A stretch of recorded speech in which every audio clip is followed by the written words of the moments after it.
Hello, all you ghosts and ghouls, fans of melodies and murders, listeners of macabre music. Sam Ostovoy here, hosting this week's episode of the Halloween Horror Hour podcast, and we're excited to bring you some spooky songs for everyday listening. You notice that we have a different host this week, and that's on purpose. All of us here want to bring you some fun new horror-related topics every week to keep things fresh as possible in the undead world. My guests this week are Mike Hodge.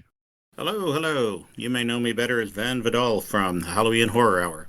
Absolutely. George Brandenburg. What's going on, guys? This is Discount Dracula, also from the Halloween Horror Hour. Daniel Flynn. Hey everyone, happy to be here for the first time, helping out with some music for the group, and happy to be talking about some music here. Yeah, thanks for joining. And of course, EE Talent. Hey, the Halloween Horror Hour is from me. And we've brought you a playlist of some of our favorite songs that do go bump in the night. Ian, kick us off with some of your quintessential Halloween listening. Thanks, Sam. We are going to be talking about some of the quintessential Halloween playlist music tonight. And because we want you to hear the music at home as well, we are going to have a playlist that'll be both on YouTube and Spotify so that you can go listen where you listen to music and you can listen along with us. So each of the tracks that we add this evening are going to be added to that playlist. And in the future, we're going to do more episodes just like this. And we're going to add more of those songs to this ever-increasing playlist until you can have music through your entire Halloween day. So let's start it off with the Wiggins Sisters, David Bowie's favorite band, The Shags. It's Halloween.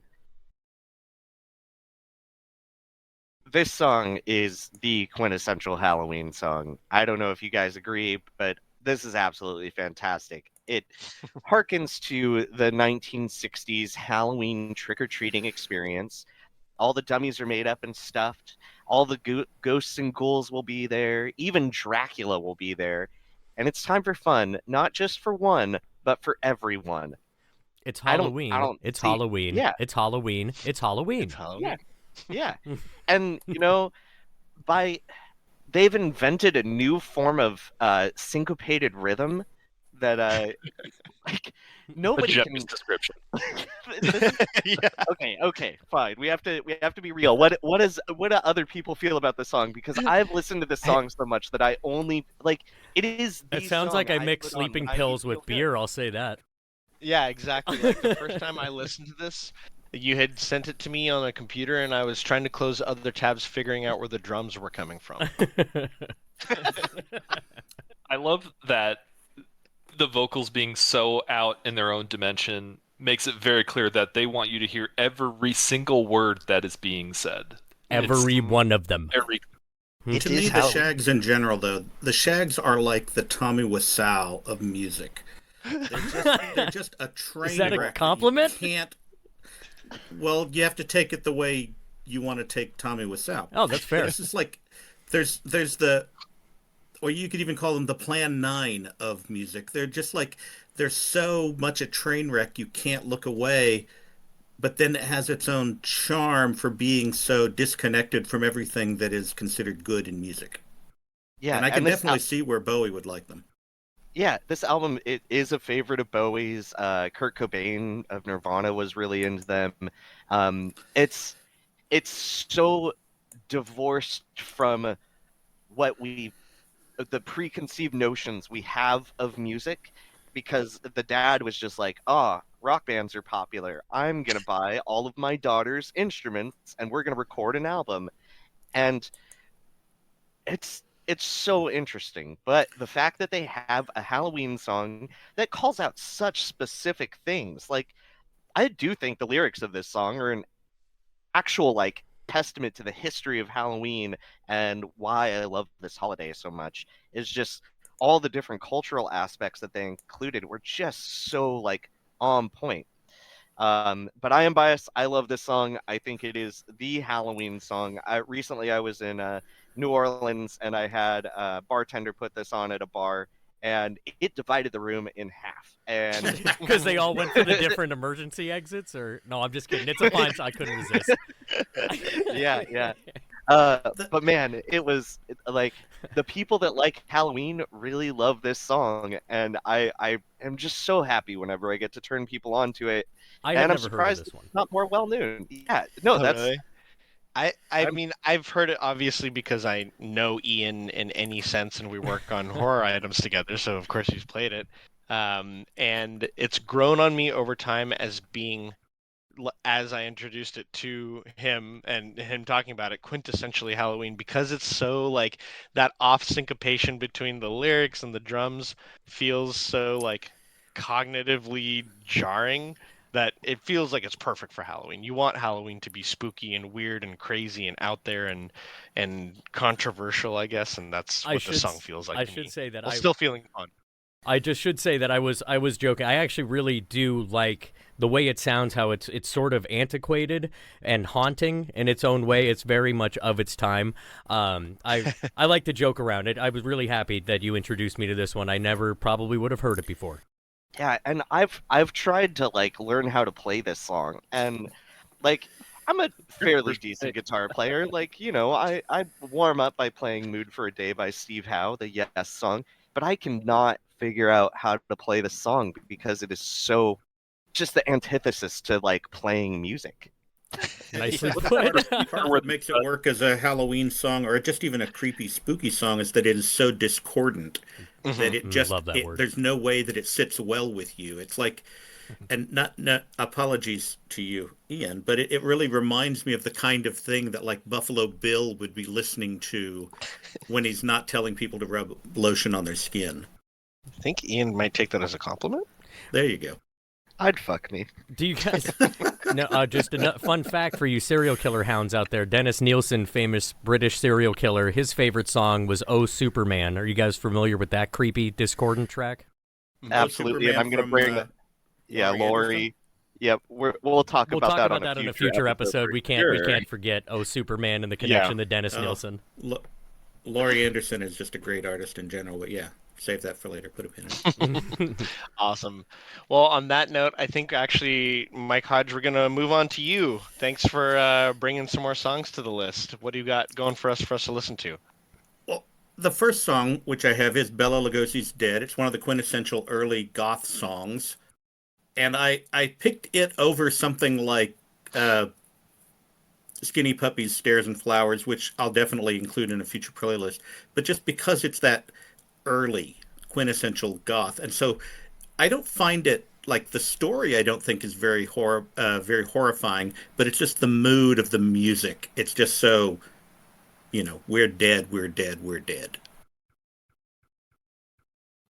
Okay, so obviously this song has to be on every Halloween playlist because Of it's course. about Bela Lugosi. Bela Lugosi, who is Dracula.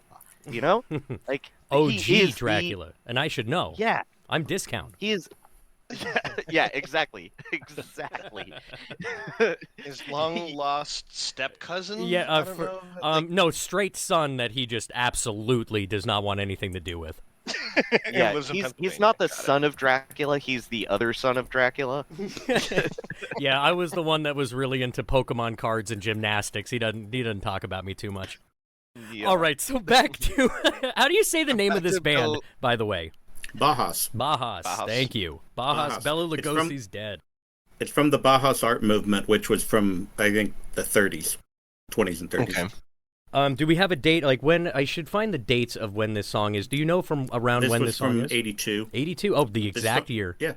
And written, produced by all four of them in Bauhaus. That's pretty cool. And I mean, like, it just every part of the song just feels like all of them are just kind of in motion together to just draw this whole like feeling out of this underlying tension.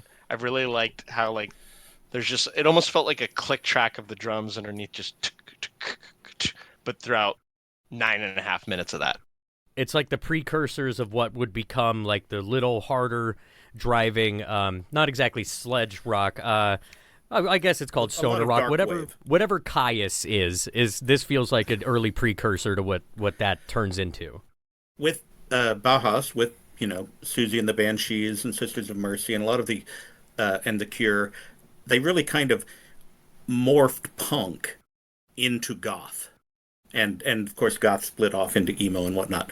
But it's just that whole dark wave that let's wallow in this cemetery for a while vibe.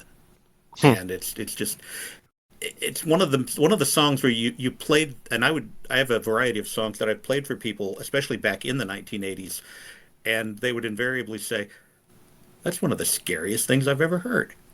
And Bela Lugosi's Dead falls smack into that category. It gives the listener, especially listeners who aren't like us, that's so outside of the box, and So, Bauhaus is one of the quintessential goth bands, as Mike has pointed out. One important band that he left off that list was Joy Division. definitely. Sorry. Yeah, so Joy Division, Bauhaus, Susie and the Banshees, those are like, when I think of goth music, that's what I think of, which is interesting because it's also all of it's kind of really dancey. Bauhaus being the 1930s artistic style is interesting because in the 1930s, Bela Lugosi and the Lumley family was very influenced by German Expressionism, Bauhaus being a German word for construction house. Also, anecdotally, Joy Division is what they called the brothel in Auschwitz. Yep, So I had just learned that the other day. Yeah, so that's really depressing. But Hey, that's Yeah. goth for you, I guess. I was just gonna Jeez. say, like, if it's not bumming you out, it's not doing it right. Well, and Yeah. these folks recorded this. I mean, this is their first recording ever, right? This is off their first, technically an EP that gets released later on, but this is their debut single and first recording session, and turns into 4 tracks that are kind of defined who they are as a band. What a fun addition to this playlist of necessary Halloween songs. I mean, as everyone's saying, put this on in the background, and your party's only going to get creepier. It feels like, right? I Oh, love also, to make my just- party creepy. just as a closeout, there is a video out there where people turned a bunch of bats right side up, like they're hanging upside down like bats normally do. They flip the video over, they put it to Bela Lugosi's Dead, and it looks like the coolest goth dance party. If you can find that video I've out seen there, that video. It's amazing. I forgot Yeah. all about that. Yeah, big recommendation there. bat dance party to Bela Lugosi's Dead. Dance party. I feel like a dance party is a pretty good transition to our next song. Daniel, here you've brought us another. I would say not a classic Halloween song or a classic spooky song. Something that's off the beaten path. Yeah, for sure. In the same way that I'm very excited to re-listen to Bela Lugosi's Dead because I have no awareness of the goth genre. That sounds like a great entry point for me. Any of y'all who are, looking for an entry point into classical music that isn't maybe what you're assuming it to be, not necessarily boring. This is a straight banger all the way back from 1830. And the way I could sum this up before we maybe y'all out there listeners take a listen to this. Opium is a hell of a drug. I think that's one thing I could say that sums up a lot of this in the context. And what's the around it. song? So I'm drawing it way out here. sorry. This is "Dream of a Witch's Sabbath" from Symphonie Fantastique, composed by Hector Berlioz. So that's our next one here. All right, so "Dream of a Witch's Sabbath," clear motivic and textural things going on in this. I do want to read a little bit of the program notes. Obviously classical music. Oh, heck yeah. Love some the programming notes. composers- Yeah, what's more nerdy than reading program notes from an opium addict from 1830? So I won't read the whole thing, but it leads off the composer's trying to tell us what he couldn't put into music and into notes and rhythms is, he sees himself at a witch's sabbath. The symphony's about a guy who is under the influence of opium, has a addiction, obsession to both opium, but also this object of his affection, this woman who is also a melody, kind of one and the same. Anyway, he sees himself at a witch's sabbath in the midst of a hideous gathering of shades, sorcerers, and monsters of every kind who have come together for his funeral. Skipping ahead a little bit, the beloved melody appears once more, but has now lost its noble and shy character. It is now no more than a vulgar dance tune. Skipping ahead, the Dance of the Witches combined with the Dies Irae. So 2 big themes you'll hear in this. You'll hear what's called the Idee Fixe. Basically, this is just a central melody, kind of like a leitmotif if you're familiar with Wagnerian opera. But each theme applies to a single character, so you hear a bunch of them throughout an opera, but the Idée Fixe is really the central melody throughout the whole symphony in this case. You hear that melody a lot. You hear it in clarinet, you hear it in violins all throughout the whole symphony, all over the place, gets transformed. Second of all, you hear the Dies Irae melody that you may hear in lots of other works. It's kind of a folk song about death, as you might call it. And what I especially love about this is that it's in these really low, thick instruments. In this case specifically, was written for the bassoon and the ophicleide. And no points off if you don't know what an ophicleide is. It doesn't really exist anymore. It's kind of a precursor of the tuba, and it's a French thing. We don't do it because it's not a good instrument. So you'll hear it today in bassoons. Those are two big melodies. You hear them just get tossed around, transformed, and then some real spooky stuff, some real interesting textures. Yeah, what do y'all think? I really, really like this. Is the Idée Fixe, is that what we're hearing at the very beginning? Yeah, pretty close. It sounds like it's used like innocently. Like everything feels really innocent at first.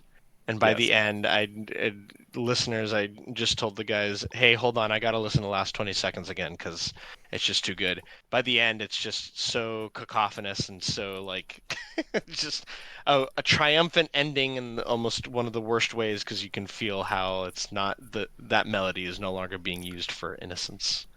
I think we have to call out kind of the elephant in the room here is that this is actually the influence that Wendy Carlos and Rachel Elkind used for the score of the Shining soundtrack. So it's very explicitly attached to one of the most famous horror films of all time. First I've heard of it. It's most specifically the Dies Irae theme. Yes. The Dies Irae is the part that really influenced Wendy Carlos and Rachel Elkind. And Wendy Carlos, of course, wrote most of the scores for Kubrick films, Space Odyssey 2001, The Shining. Those very like heavy synth scores are by that composer, and the comparison is very obvious when you hear these two songs. If you're familiar with The Shining or you're familiar with this and you go to the other piece of music, you are going to see the similarities very, very clearly. Well, there's definitely an entire episode that could be done off of spooky Halloween-oriented classical music. I mean, there's the Bach Toccata and Fugue. There's Hall of the Mountain King. There's just tons Mussorgsky Bach. Those are the two big ones that people usually gravitate towards. So I'm glad we're actually starting off our classical music discussion with something a little different. The Dies Irae theme, though, that's definitely something that's been used in a lot of horror films, and I was specifically listening to the opening of The Shining in contrast to the Berlioz piece, and they just really spookied it up. So I mean, if you listen to the opening theme to The Shining, you're going to hear these themes, but they intentionally spookied it up even more. Yeah, what do you folks feel like turns it into? Like, could you take any movement within a symphony and try and turn it into something spooky at any given moment? I think or is so. it something you have to build over time? Yeah, like what do you feel like goes into that? Well, I mean, I can't say Oh, you mean what goes into that? Well, I think, a lot of that isn't just on, the music itself. I think what makes something a classical piece if we're specifically talking about making an orchestral piece to be used in like a horror movie or something, that's also going to rely on the context of the movie, the adeptness of which it's shot and everything. And that's why, if anyone in the hands, I mean, I'm sure it can be used elsewhere, of course, but because it's in the hands of someone as skilled as Kubrick, he was able to do that. But in anyone else's hands, they could have a spooky hallway with no context. You know what I mean? Nothing. That's not exactly the scene. That was a bad example, but you get what I'm trying to say. Hey, James Wan made Tiptoe Through the Tulips by Tiny Tim terrifying. Wow, that was a tongue twister. I think if you're taking a piece of classical music and trying to make it spookier and scarier, fewer violins, more cellos, more of like a bassoon rather than a flute. The idea that it's lower and it's slower, and you can actually see that in modern music with, like, say, the innovations that Black Sabbath had between hard rock and proto metal, and the just the kind of looking at guitar tuning. So many harder metal bands will tuned down, not just drop D, but I mean they'll tune down like a Totally. whole step or a step and a half, and it's just like Is everything is lower and slower and just menacing. when you were listening to the Shining at the same time as like a back to back, the Shining soundtrack is a little bit slower, right? Yes, it is. It's Than very this menacing. one. Okay. Yeah, they build that tension through a slower tempo, which is pretty awesome. And I would definitely want to call out the genius of Wendy Carlos and her work with Kubrick. Of course. Yeah, orchestration's a huge part of this. I think the reason why those Wendy Carlos scores stick out is because, audiences at that time and still today don't expect a full score to be so clearly synthesized and so clearly kind of alien and off-putting. And this is the same way audiences felt in 1830. They were like, wait, you can do that with an orchestra? And, this has occurred throughout history. Audiences rioted in Paris when Stravinsky wrote The Rite of Spring because the first thing you hear is a bassoon playing way, way, way higher than they thought it should at the time. So very effectual to do things with orchestration. Hey, rather than bring just- back art riots, Like I want For art to move me so much I'm rioting, dog. I'm good Yeah, with let's- like civil discourse and not rioting, but I just like art, bro. I think it still happens. It's just you're on the right side of history, so you're not part of the rioting part, Sam. I'm gonna That's trash. I'm what gonna happens. trash your home for saying that. I mean, what? People people still get upset about art all of the time. It's just we're not those people. Fair.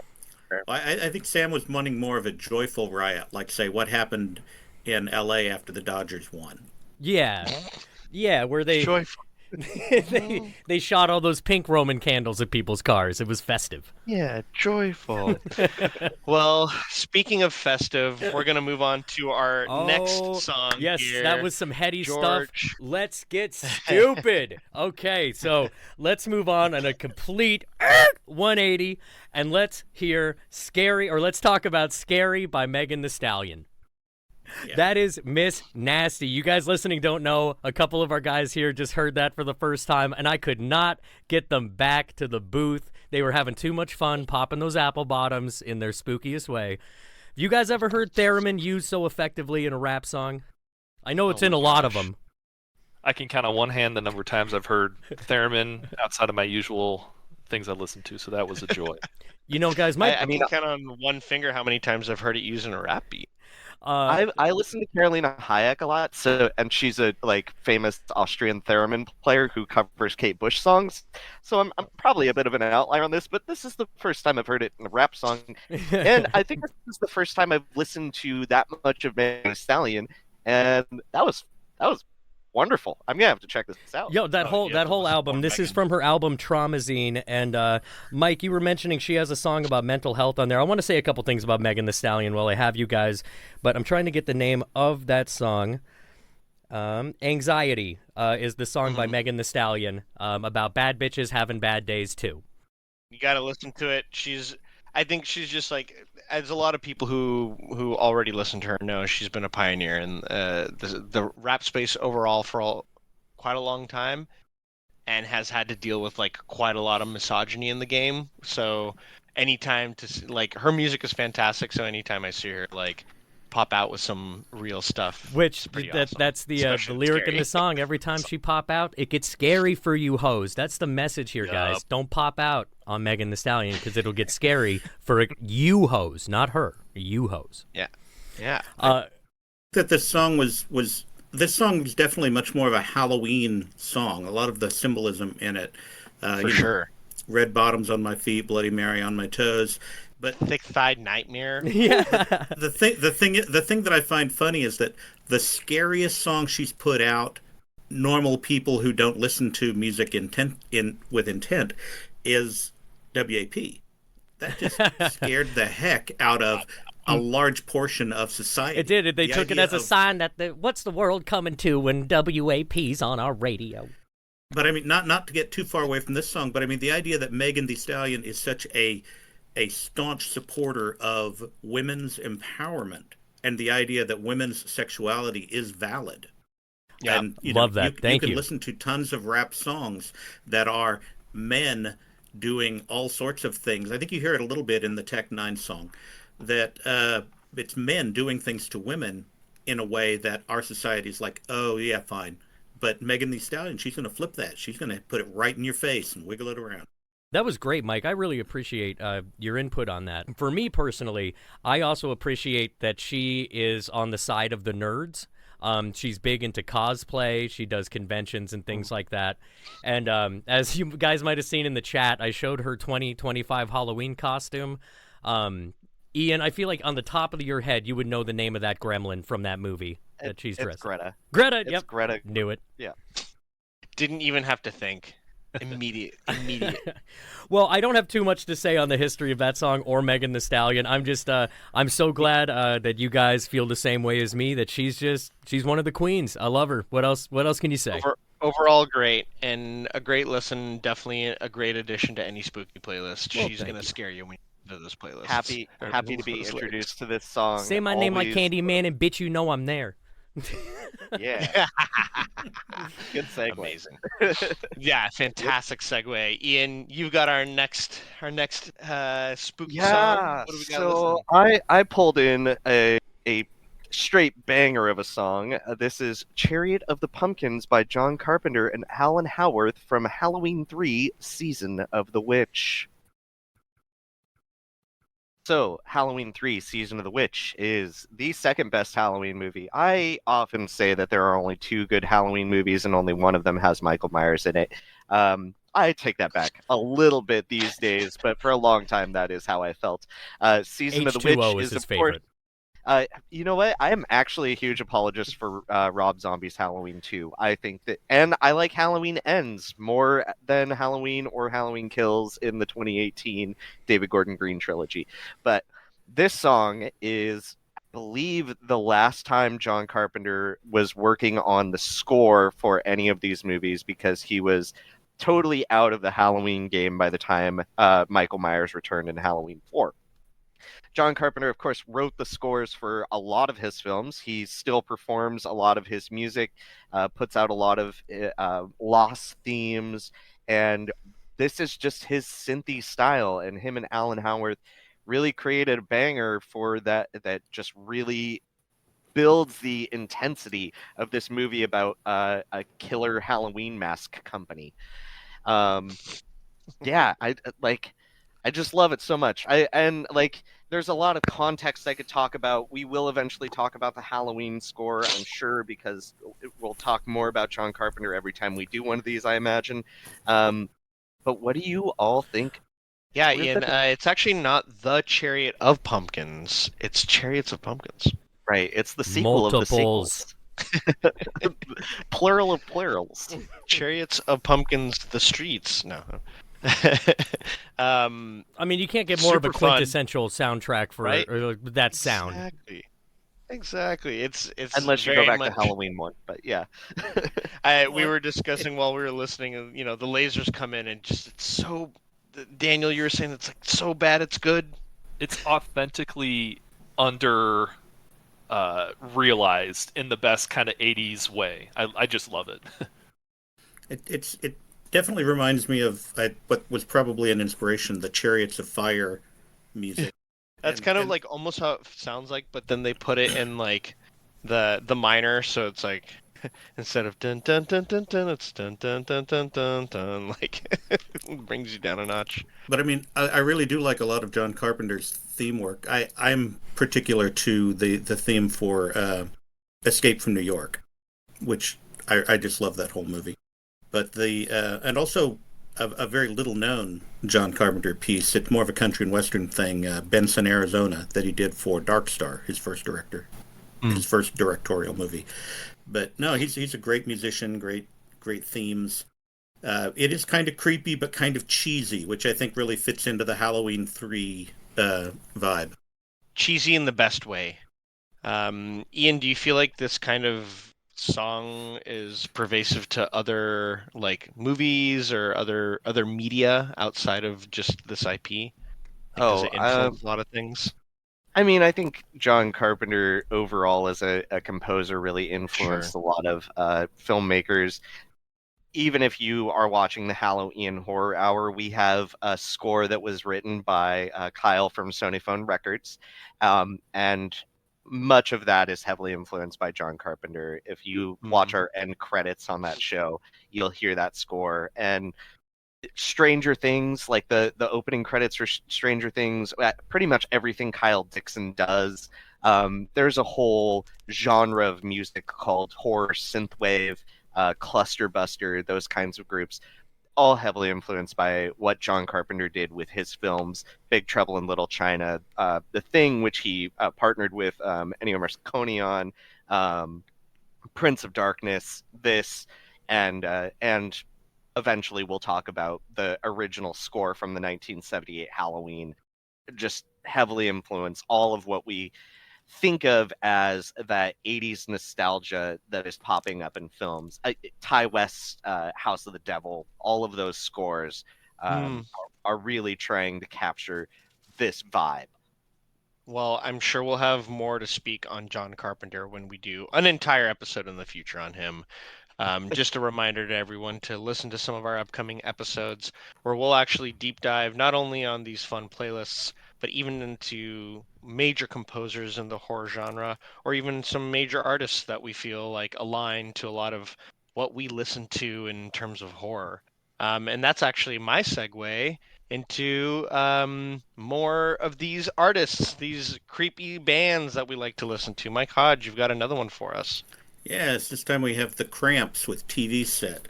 The Cramps are a band that's in a subgenre called psychobilly, basically psychotic rockabilly.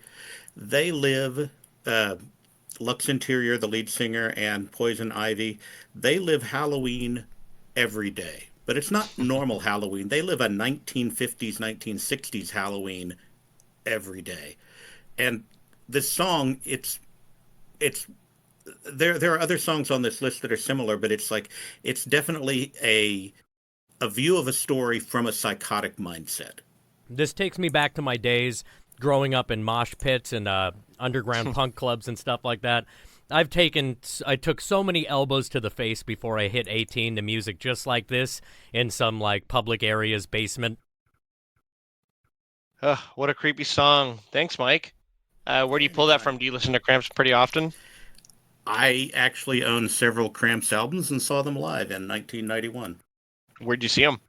It was at Roseland in New York City. It's basically after Studio 54 closed down, they redid the club a few times, and one of them was Roseland.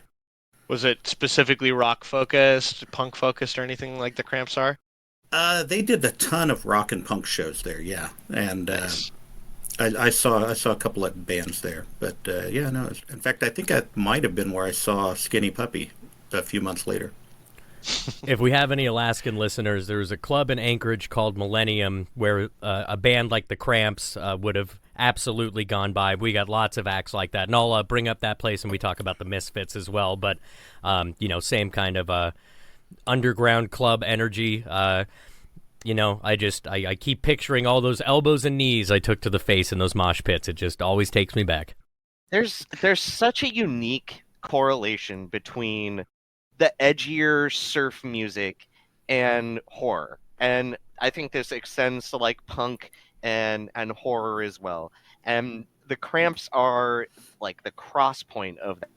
Of that like skate surfy feeling and like Yeah, it's like me living in the Pacific Northwest. I haven't spent a lot of time surfing, but the Sure. origins of skateboarding come from surfing, so Exactly. that punk rock vibe like just edged into that. So like there's so many like surf rock bands that have this kind of vibe that really embody horror. Even Sam's we've even Jam. worked with some of them, yeah, on Yeah, Sam's jams.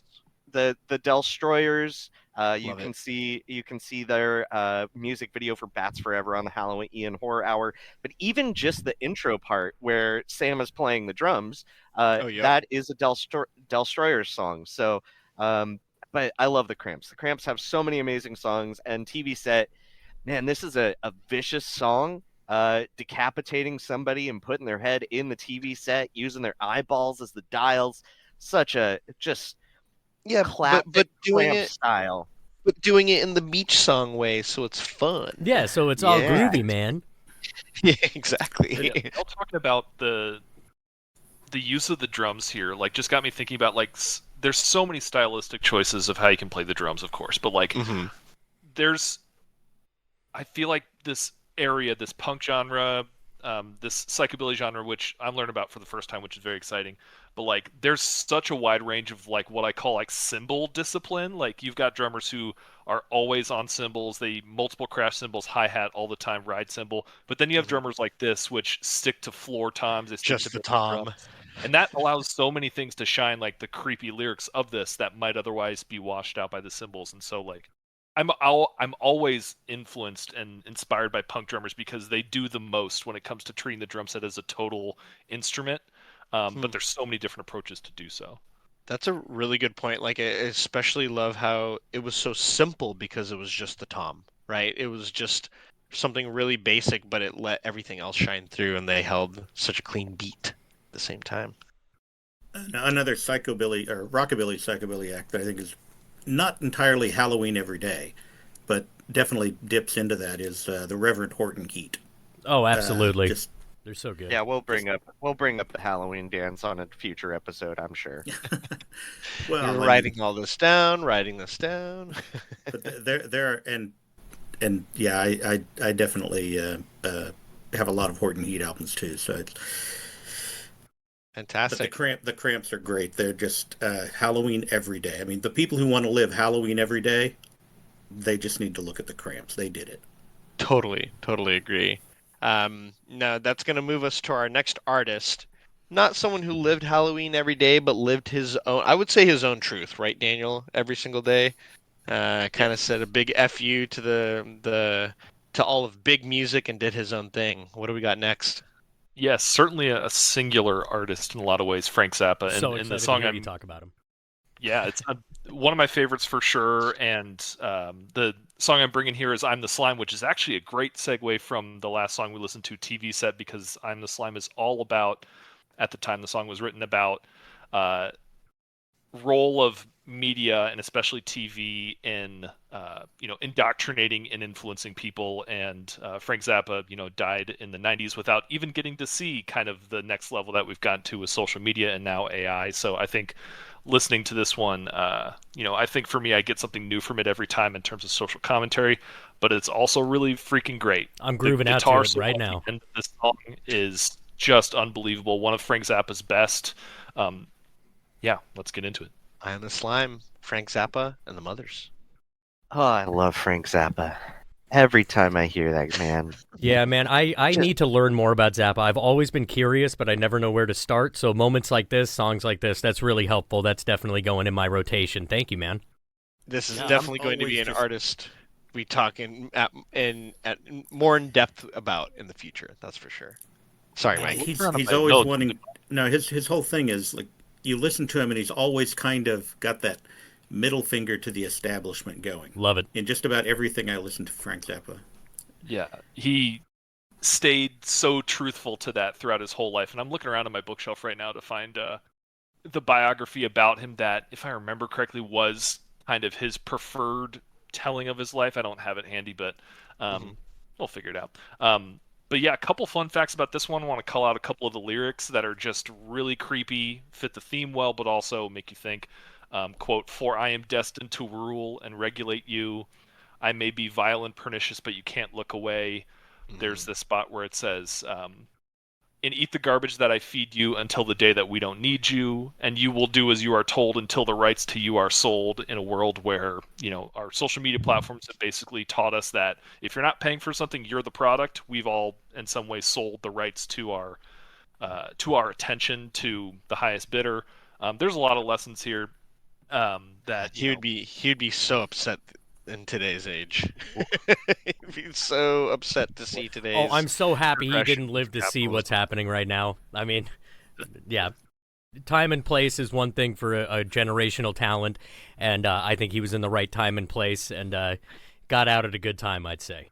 Zappa lives in a very transgressional space, and to a certain extent, personally, he was kind of uncompromising in that.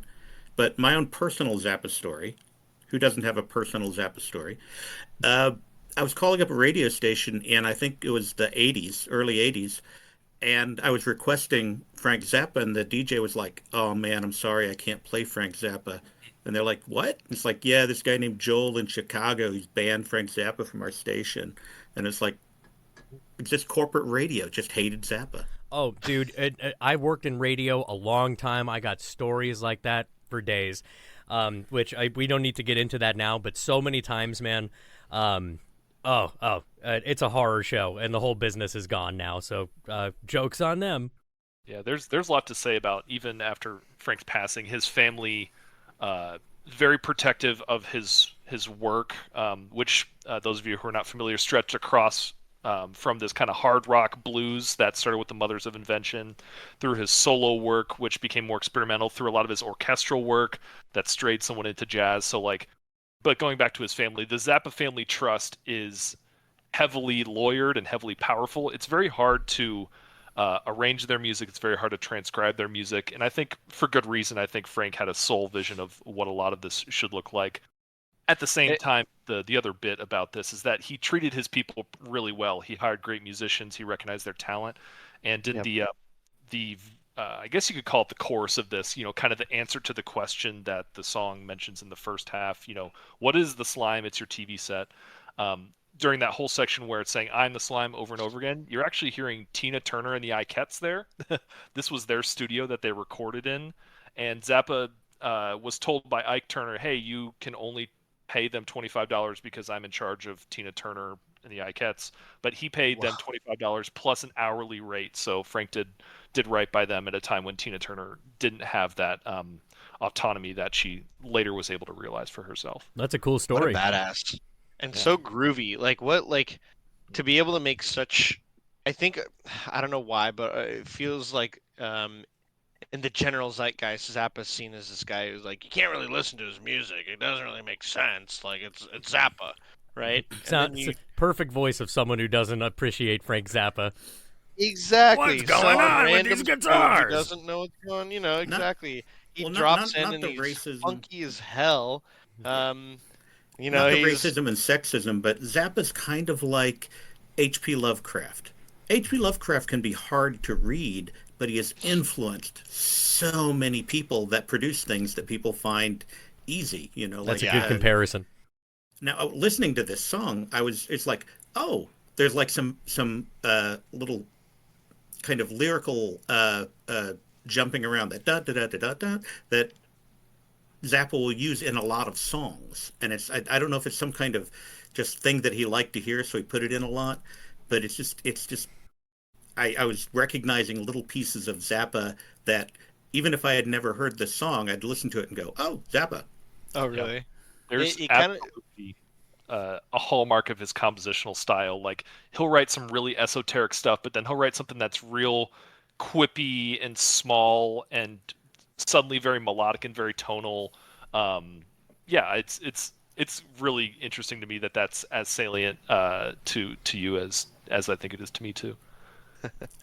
One thing I wanted to point out about this, though, is when I was listening to the song, it totally just immediately triggered Television, the Drug of the Nation, the Disposable Heroes of Hypocrisy, which was recorded 20 years after. But still, it's just that whole people are trying to tell us over and over again. That low again. Zappa voice really adds to it. Like for some reason, it just felt like groovy Tom Waits to me. Like Tom Waits. We'll probably end up with Tom Waits on here at some point. Oh, that would have been my addition if I didn't already see 12 songs on here. Well, we'll come back around for you, Sam. We won't leave you in the lurch. Come back. Amazing. Well, thank you for this Zappa edition. Daniel, you're going to be probably our North Star when it comes to our Zappa episode in the very near future. Happy to be that, for sure. Perfect. Well, George, you're up next. Let's get back to have some fun. Now, I got to tell you guys, you need to jump in like 35 seconds to Black in the Sun by Tech Nine. That being said, when he's done screaming about how great he is and how you can, suck it and y'all suck, the song actually is interesting. Before we get into it, this album is off of KOD, which is essentially his horror album. The whole album has a theme and a tone of macabre and horror, and the cover's got a bunch of, crows. It's got the red font. and everything. And there's some real good ones in here, but we'll get into it. This is us talking about Black in the Sun by Tech Nine. Were you reading these lyrics, Ian? We've been having fun with them. They are impressive. Yes. Well, we'll get in. He is an impressive lyricist. He is. I mostly know him from my friend Paul. Him and what's the other skateboard screamer horror rapper guy? Hopsin? There's probably a bunch. Hopsin, yes, Hopsin's getting on this list in the future. I got another Hopsin story. He showed up live I went to a live show of his, and the whole show, like he did his bit immaculate. But every time he wasn't speaking, he's just like, this club sucks, this bass sucks, what the fuck with this sound? And then he'd go right back into it and sound great. But he couldn't stop complaining the whole show. Yeah, I once saw Modest Mouse in a high school gymnasium, and Isaac Brock was pretty much like that. Oh, dude, I saw Modest Mouse play here in he- Alaska. He was a dick. He just he could Yeah, not have he wanted just to be gets too anywhere drunk. else. No, He just gets too that's drunk. that's his thing. Yeah. Oh well, shtick, I dude. didn't appreciate I've seen Modest Mouse like over 25 it. times. And he's just a and- dick. So Yeah, he's No, not no, a no, no. very He's- modest It's not every show. It's just like he needs to find his perfect balance of being like pretty drunk so his yells are good, but Yeah. not so drunk that he just becomes a dick. And his best shows is when he finds that fine line, but like 80% Yeah. of the time he just overdoes it. All right. Honestly, the last show I saw of him was the absolute best time, and that's why I never want to go see him again because Yeah, it was those are- Yeah. it was those are great perfect. shows. All right, guys, I'm He going to bring only us played back songs- in if that's Yeah, cool. Let's do it. Let's do it. All right. Yep. So that is Tech Nine, Blacken the Sun off of the KOD album. Pretty sure that might be everybody's first time hearing this. First off, what'd you guys think of those lyrics? He's out there. Yes, quite I the thought it was lyric. an interesting mix of kind of rap misogyny and horror themes. Yeah. I mean, No he- restraints can chain or contain him, Mike. Okay. It was an easier listen, though. It was an easier listen than, I mean, like, I'm not a big Eminem fan. I like maybe 3 of his songs, so I found it an easier listen than Eminem. I like, anyway, I listen to a lot of music, but my favorite line from this track is, I want to get into the mind of your youngest, fill it with fungus, and grow until it's humongous. What did somebody said he rhymed, Anakin with something? Oh, it Anakin, was, Mannequin, panicking, Stupid. chef's kiss. No, Well, no. well, anyway, I I think my favorite was "Step into my dreams." A lot of bleeding and semen and green rotted demons, and they feed their seeds colored greens. It's like, full of all right, feces and all right. semen this evening.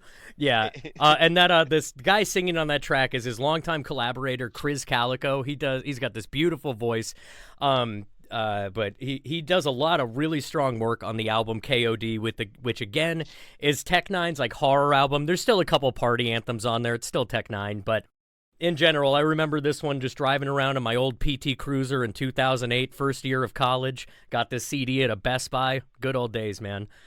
I saw Tech Nine about 4 or 5 times now. He loves Alaska.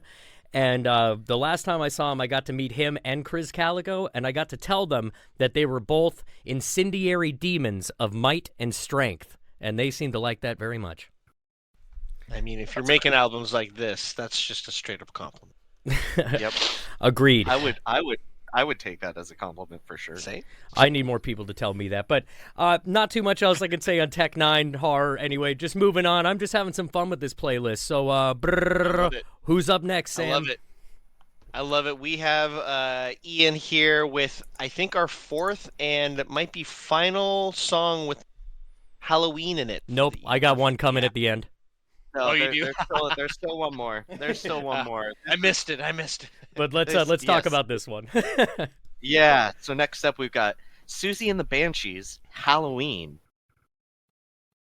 Yes, Susie and the Banshees, Halloween. I mean, it's pretty self-explanatory why this is on the playlist, right? It's a song about Halloween. It says trick or treat over and over again. It's got scorpion eyes, you know? So, There's like, guitars Susie and the Banshees. and- It's one of the. It's we had already mentioned them earlier, talking about goth rock. They were going to be on this playlist. They might be on this playlist multiple times. Mhm. I do listen to this song without hyperbole at least once a week, but probably more often than that. Sometimes I'll be hanging out in my basement with my animals, and we'll have a dance party to this song. And it's just a Halloween classic. So Hell yeah. Sounds like that's the playlist that this is going to turn into anyway, basically. yeah. And Good. Mike, I know you're a big Susie and the Banshees fan. Why don't you tell me about your relationship with them? Starting, of course, in the 80s. I've never seen them live, but I've definitely rocked out to a ton of their albums, have them on vinyl and in CD. And, these are like CDs where they still ask you to send a SAISY to get their catalog.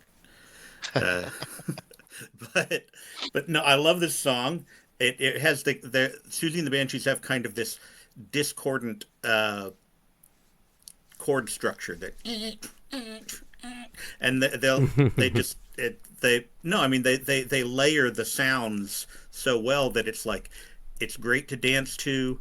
It's a song about Halloween, which sometimes can really be too on the nose, but I really like the way that her lyrics are going, and I love her voice, and it's hard for me to say anything bad about Susie and the Banshees. It's a groovy track, Well, man.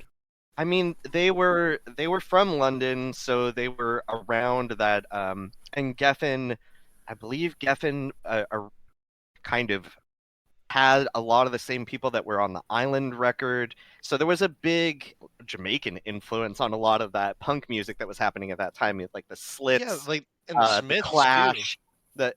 Yeah, I'm thinking of like that late 70s, early 80s, too. like.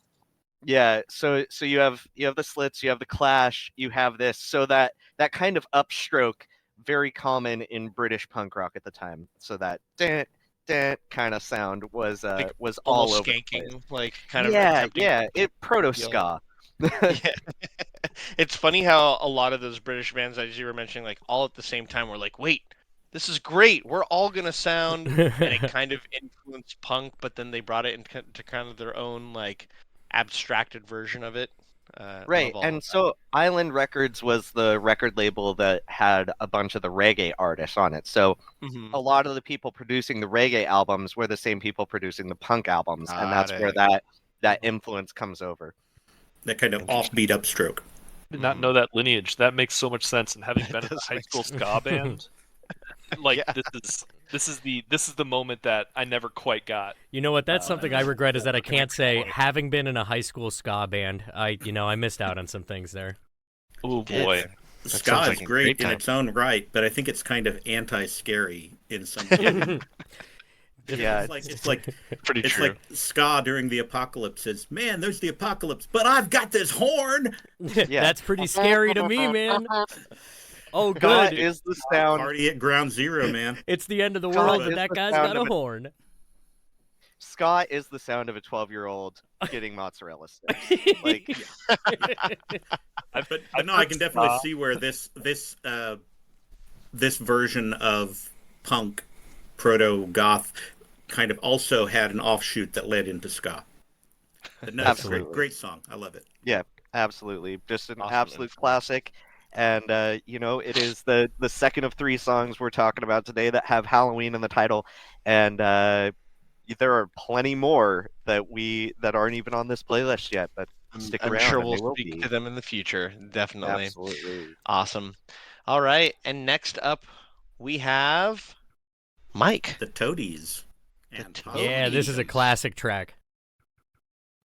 Yeah, and that was Possum Kingdom by the Toadies. This song, actually, I brought it in, and I was debating between this and several other songs. It's in a genre that's called the murder ballad, which is kind of popular Ooh. with folk songs and country songs. There's like, what is it, PJ Harvey and Nick Cave do a cover of a song called Henry Lee, which is an old traditional song. And of course, Johnny Cash did Delia's Gone, and it's a modern version that I really enjoy of a murder ballad because he does not have good intentions, and just it's hard to have a chorus or a refrain at near the end of the song where it's like, "Do you want to die?" screamed over and over again. It's just it's a great murder ballad, and my son even knows it because this was on Guitar Hero. So This is where I know it from. Originally, when I was very, very I used to listen to this song on 107.7 Yep. 107.7 107.7 The End. Yes, back in the late 90s. And actually, It's interesting that you call it a murder ballad because I always assumed that this song was about a vampire asking his new girlfriend if she wanted to join him in vampirism. So it's not a murder; it's an offer of eternal life.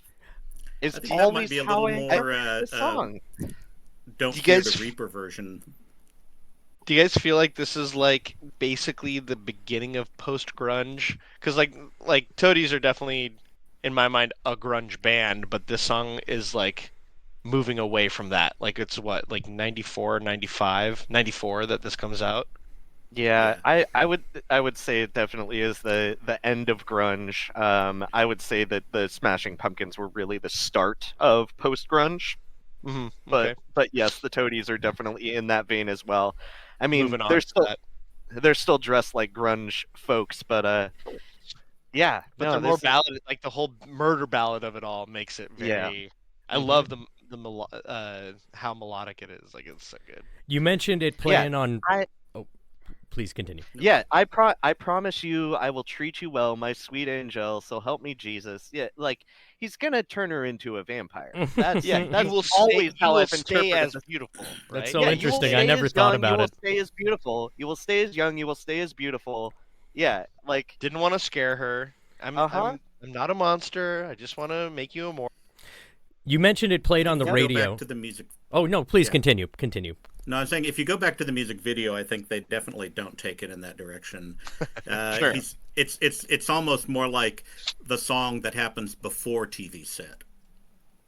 yeah. But But yeah, I can promise you, you will stay as young, as beautiful, with dark hair and soft skin forever. Which, I mean, yeah, he's gonna kill her, so she won't age anymore. But I've always interpreted Like it as a as a vampire. vampire. no, that's a good, cool Vampire. interpretation too. I did see them live actually once, and it was they were opening up. It had Kay's Choice, the Toadies, Simple Plan, and they were all opening up for the Reverend Horton Heat. And this was I That think, in sounds like a great show. 1996. Oh, it Great rocked. mid '90s show. Sounds like a lot of fun. You guys mentioned radio And, earlier. I wanted to give you a little treat here. This is one we used to play. I used to host a rock radio morning show on an alternative station, and this is one of the ones we'd play. You guys want to hear my DJ lead into this with the voice I'd use? Absolutely, yeah. Yes, indeed.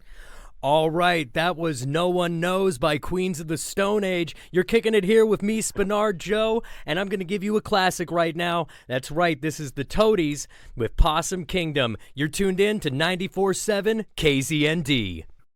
Ooh, Amazing. Thank you. Time Fantastic. machine. the way you Time nailed machine. the station name, very good. Thank you. Thank And you. now, like honestly, we should just make all of our. You should just do all that intro for all of our podcasts. from Okay. now on. Yeah. I want, yeah, Spinard Joe, you're back. Bernard, Oh Joe, God, you're I back. hated that name. I hated that name, but they told me, "Well, you can't be George. That name sucks." And I'm like, "Yes, sir. Yes, it does." And because I knew they were going to give me a show, George is a terrible name. Yeah. they're like, "Let's call him Spinard Joe." They're like, "I don't really care. Get out of my office." Like, okay, great.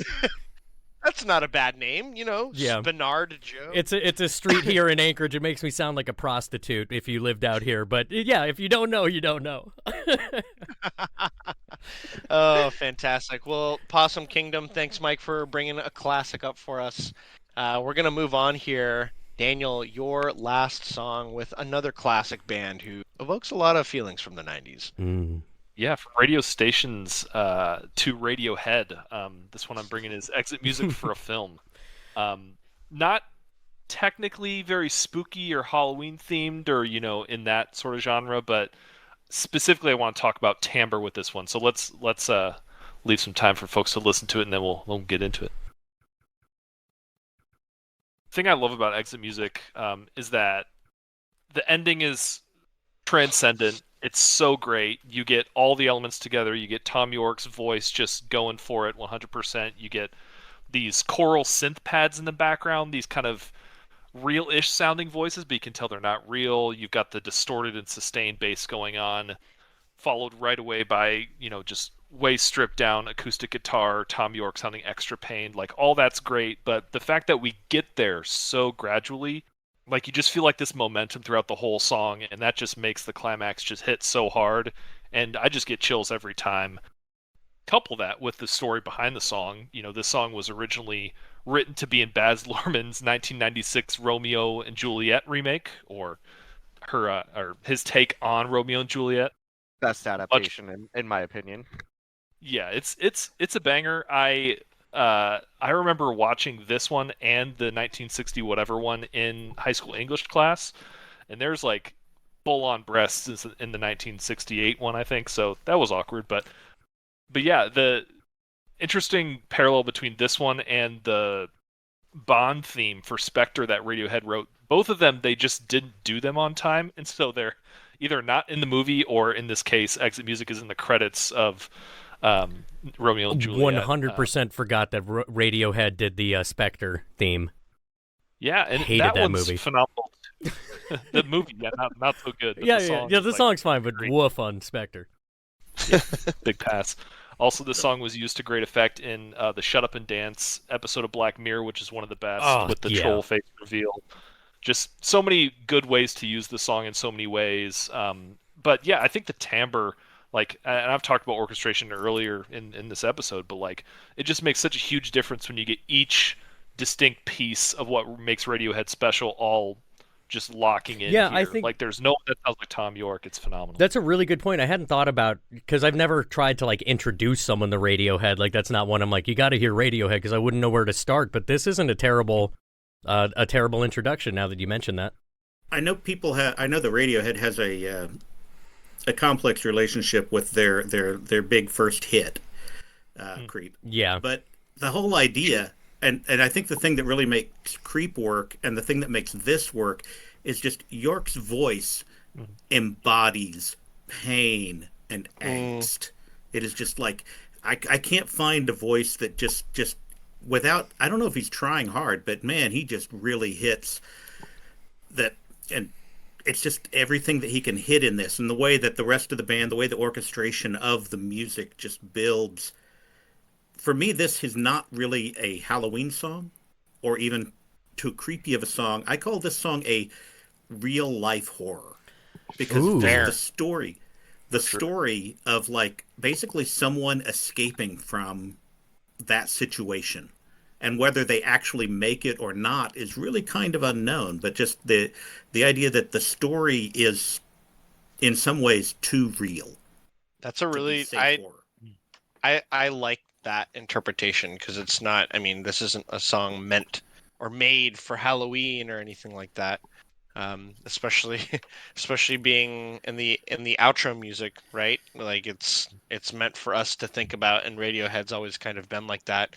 Especially on OK Computer. I know I was talking about this while we were listening, but kind of in that, what people say is mirrored in Rainbows, where you have a lot of the similar themes, but it's later on in Radiohead's life and career, so they're kind of looking back on some of the things they said or looked through in OK Computer, and a lot of that same Tom York voice pain comes through. So it's definitely thematic throughout their whole careers of them trying to evoke emotion from you, which is why they're so famous, right? It's not people trying to make music for the sake of being popular and have everybody listen, but it's more of the art itself and having you feel that real life horror come shining through at any given moment.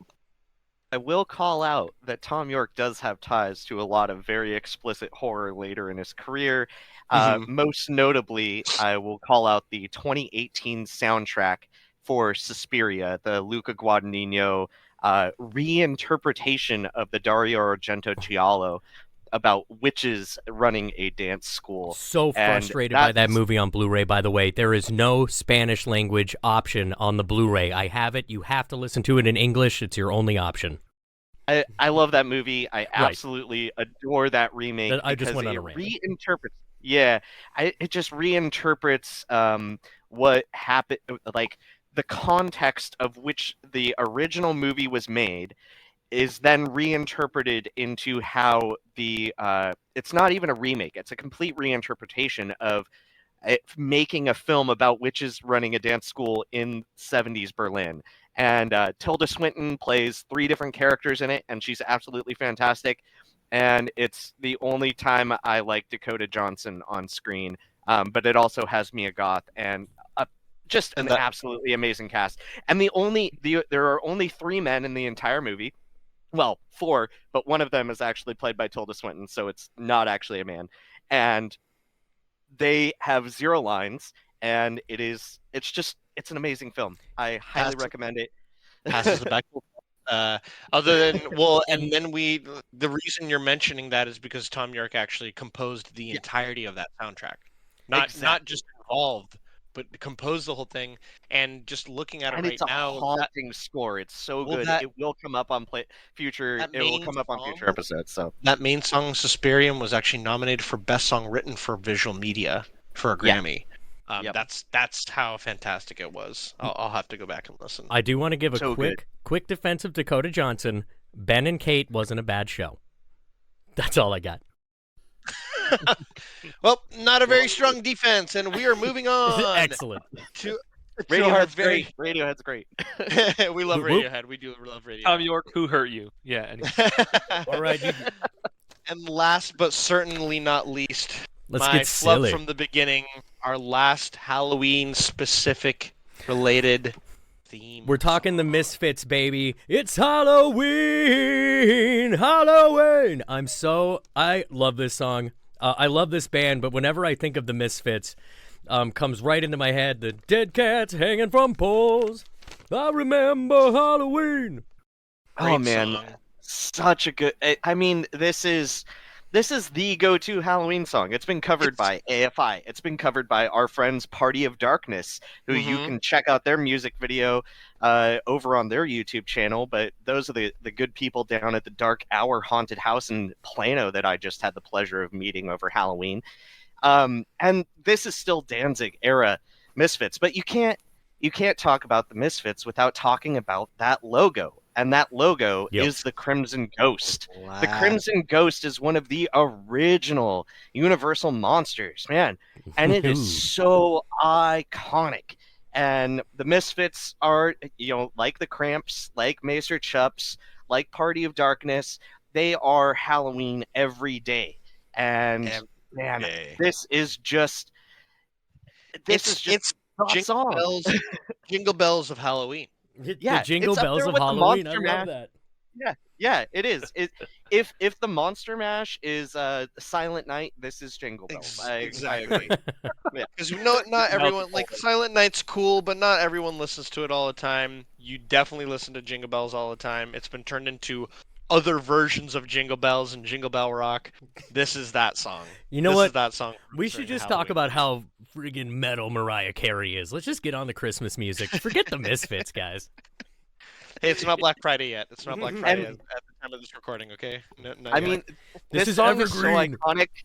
This song is so iconic that I put the lyrics into the script for Van Vidal in season 2 of the Halloween Horror Hour. I remember my childhood Halloweens, the dead bodies hanging from poles, the children are out in droves. I remember Halloween. Is the sign-off line from season 2. Excellent. When I saw... This actually sounds more like the Halloweens... There was a time in Halloween's history before it was just kids getting candy, when it was teenagers terrorizing everyone.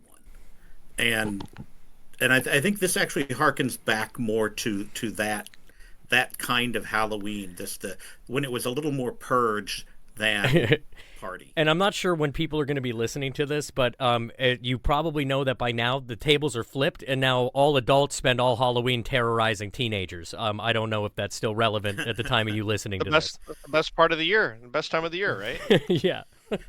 Yes, and if you'd like to know more of that, check out our history of Halloween parties and history of trick-or-treating on the Halloween Horror YouTube page, or on episodes 1 and 2 of the Halloween Horror Hour, available on Tubi, Plex, and Roku.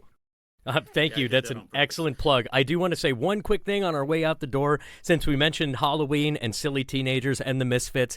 When I was at that Misfits show, I was working that show, and it was Jerry at the time of singing, of course, when I saw him. And he opens the show he comes out of this casket. The casket on the stage opens up. There he is.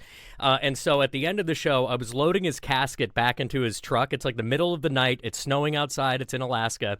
And these 2 teenagers come up as we're loading this casket in this truck, and they're like, "Oh my God, is he in there?" It was like, yeah, and then we just like shoved it into the back and closed the door. Well, This is an earlier version. This is an earlier song though, and it has certain creepy elements, certain over the top. But there's something about. I mean, this is, I know, probably the biggest Danzig hit. But there's something about the lyrics to "Mother" that are just like way creepier. yeah. I mean, it's just. So I mean, yeah, you could definitely go into a lot of Misfits and Danzig over the course of Halloween everyday bands. And I intend to. Definitely. That He sounds was, like. he was a '50s monster kid for sure.